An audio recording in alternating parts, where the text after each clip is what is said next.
Ever feel like you need a secret decoder ring for corporate reports? All that jargon, the numbers, it can make your head spin, right? It really can. Like trying to read a map where half the landmarks are missing. Exactly. Oh. So today, our mission is to be that decoder ring for you. We're diving into the latest from the Williams Companies, Inc., WMB. A huge player in natural gas infrastructure. We've got their new Form 10Q, their latest news release. Oh. And we're going to cut through the noise. We want to pull out the key insights, especially for you, our listeners, so you can quickly get a handle on what's driving this energy giant. And Williams is, it's a really fascinating case study right now, watching how they navigate this whole evolving energy scene. They're balancing growth, thinking strategically, managing these massive critical assets like Transco. Transcontinental gas pipeline. That's the one. And Northwest Pipeline, NWP, these are major arteries for the U.S. energy system. Okay, let's get into it then. Let's unpack this. The big headline from their Q2 2025 results that just came out yesterday, August 4th, seems to be strong performance. Yeah, and raised full-year guidance. Those aren't just empty phrases here. So what do the numbers actually tell us? Well, the consistency is what's striking. Take GAAP net income, basically, their bottom line profit. Yeah. For Q2 2025, it hit $546 million. That's up 36% from Q2 last year. 36%, that's a big jump. It is. It shows they're not just bringing in revenue, they're keeping more of it as profit. And the first half of the year looks strong, too. Yeah, for the first 6 months of 2025, net income was over $1.2 billion. That's up 20% from the first half of 2024. Okay. And if you look at adjusted EBITDA, which is a great way to see their core operational health, before interests and taxes. Right, a popular metric. That was also up 8% higher in Q2 25 compared to Q2 24, hit $1.8 billion for the quarter. Almost $3.8 billion for the first half then. Nearly $3.8 billion, yeah. $3.797 billion, to be precise. These numbers, they paint a picture of a really healthy operational core. They're squeezing good value out of their assets. And cash flow from operations, CFFO. That's key for seeing the actual cash coming in the door. Another strong point, $1.45 billion in Q2 25. That's up 13% from the same quarter last year. Solid. And what about the dividend? A lot of listeners watch that closely. They do. And the coverage ratio was strong, 2.16 times based on their available funds from operations, or AFFO. So generating more than double the cash needed to pay the dividend in the quarter. Exactly. Provides a nice safety cushion there. So the numbers look good, but why? What's driving these improvements? Good question. The report points to a few key things. Higher service revenues is one, especially from Transco's expansion projects coming online. Okay. Also seeing increased volumes down in the Gulf region and better gathering and processing volumes in the Northeast and West segments. So their main business lines are performing well. Pretty much firing on all cylinders. Yeah. Plus, they had some favorable movements in commodity derivatives, but the core operational strength is the main story. And this leads to them raising their forecast for the whole year. That's right. They're confident enough to bump up their 2025 adjusted EBITDA guidance midpoint, another $50 million. So the target's now $7.75 billion for the year. $7.75 billion. And remember, that's a total $350 million increase from where they started the year with their guidance. Wow. That kind of revision mid-year sends a pretty strong signal, doesn't it? It absolutely does. Signals real internal confidence in their performance and outlook. Okay, so the financial health looks robust. Let's talk strategy. How are they achieving this? It feels like they've been making some smart moves, acquisitions, projects. You're absolutely right. They've been very active and pretty strategic about it. Look at the recent acquisitions. They're not just buying randomly. They seem to be targeting specific areas or capabilities. Like what? Well, back in November 24, they wrapped up the Crowheart Energy deal. That boosted their stake in some Wyoming oil and gas properties to over 90%. Okay, consolidating control there. Exactly, optimizing development. Then, August 24, they bought the rest of Discovery Producer Services they didn't already own. Expanding in the Gulf then. Right, deepening their footprint there. And earlier, January 24, they picked up Hartree's gas storage assets in Louisiana and Mississippi. Storage is crucial for flexibility, right? Hugely important, especially on the Gulf Coast with all the LNG activity. More recently, June 2025, they bought Sabre Midstream. Haynesville shale focus. Yep, strengthening their gas gathering there, critical basin. And in January 25, Rimrock Energy Partners assets in the DJ Basin. Okay, so hitting key production areas. And interestingly, they also took a minority stake in Cogentrix back in March 25. That fund owns interests in natural gas power plants. Ah, so branching out a bit beyond just pipelines and processing. Seems like a strategic step into the broader energy infrastructure needed for power generation. So lots of deals. So, But acquisitions are one thing. What about projects actually coming online and delivering energy now? Where are these investments showing up? that's the key, isn't it? Seeing the strategy translate into reality, and we are seeing that. Several big projects just started operating. On Transco, their big pipeline system, 2 projects went live in April 2025. The Texas to Louisiana Energy Pathway and the Southeast Energy Connector. Adding significant capacity, I assume. Substantial firm transport capacity, yeah. Really important for moving gas across the Southeast. What about offshore?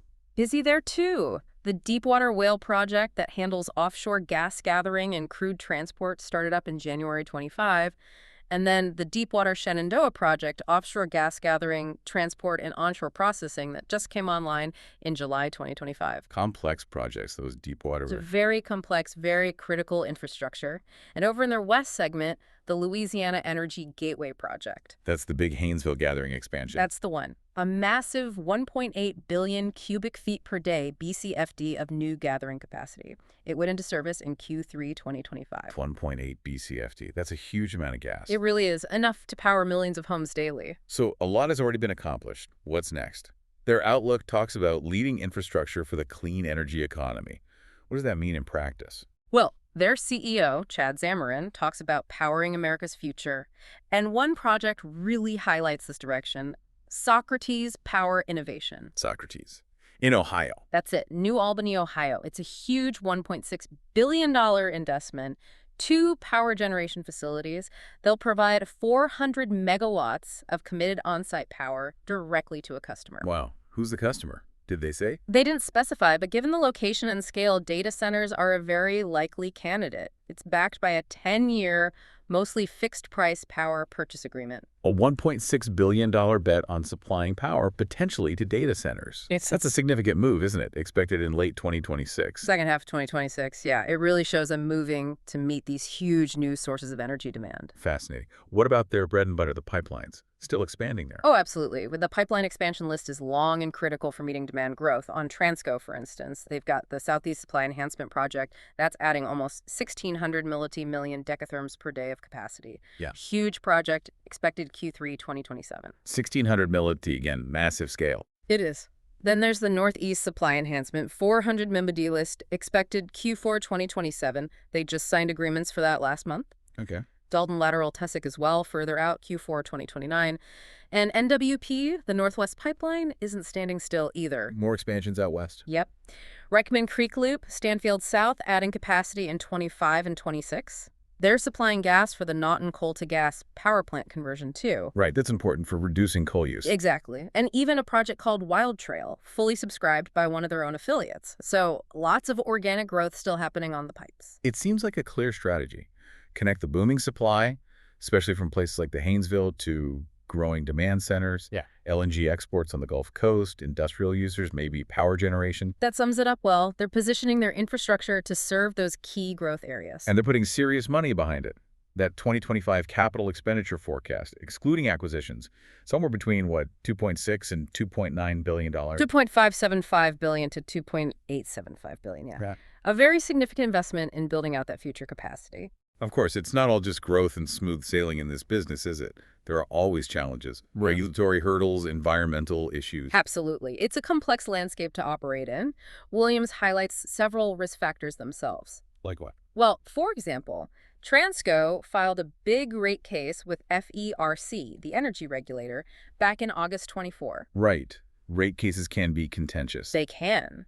The new rates took effect March 1st this year, but they are subject to a refund, meaning FERC could potentially order them to pay some money back later. So some uncertainty there. There is, but Williams is already setting aside money, reserving for potential refunds. That's proactive risk management. What about legal issues? Big projects sometimes face lawsuits. They do.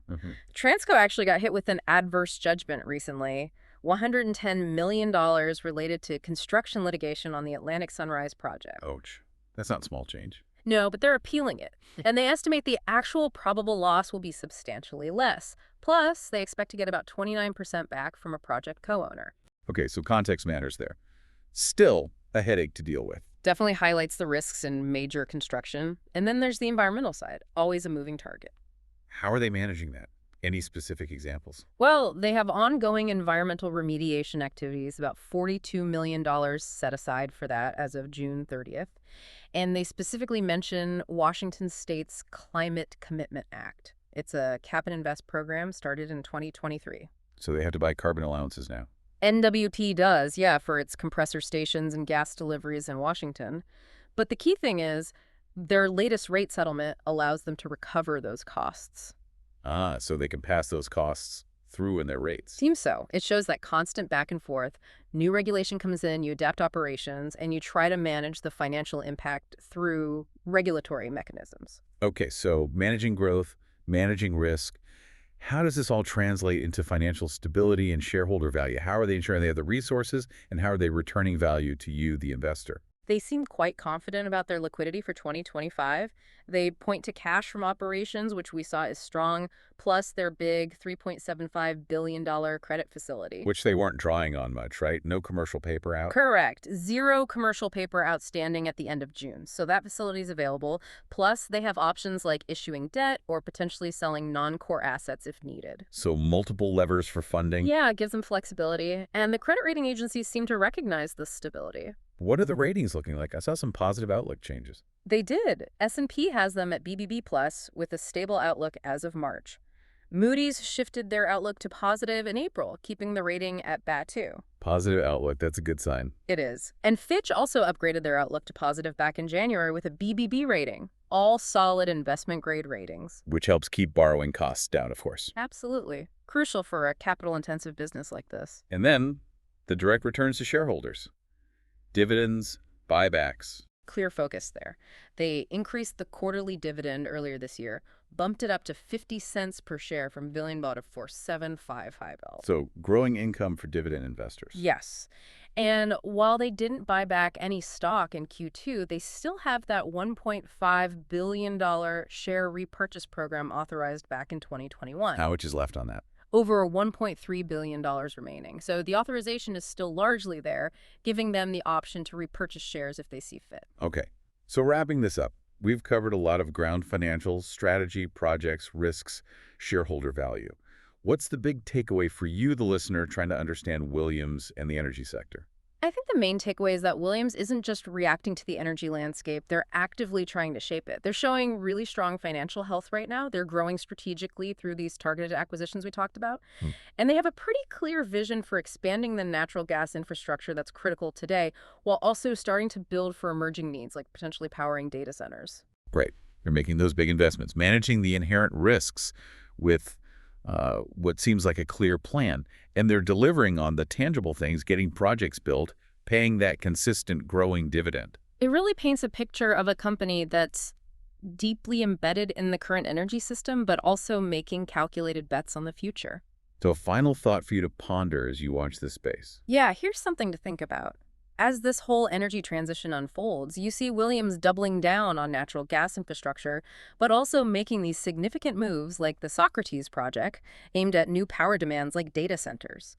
How might this dual focus, serving today's needs while building for tomorrow's specific high-growth demands, position them uniquely in the long-term energy future? Will that be a key advantage? Interesting question. Definitely something for you to consider as you think about where energy infrastructure is heading.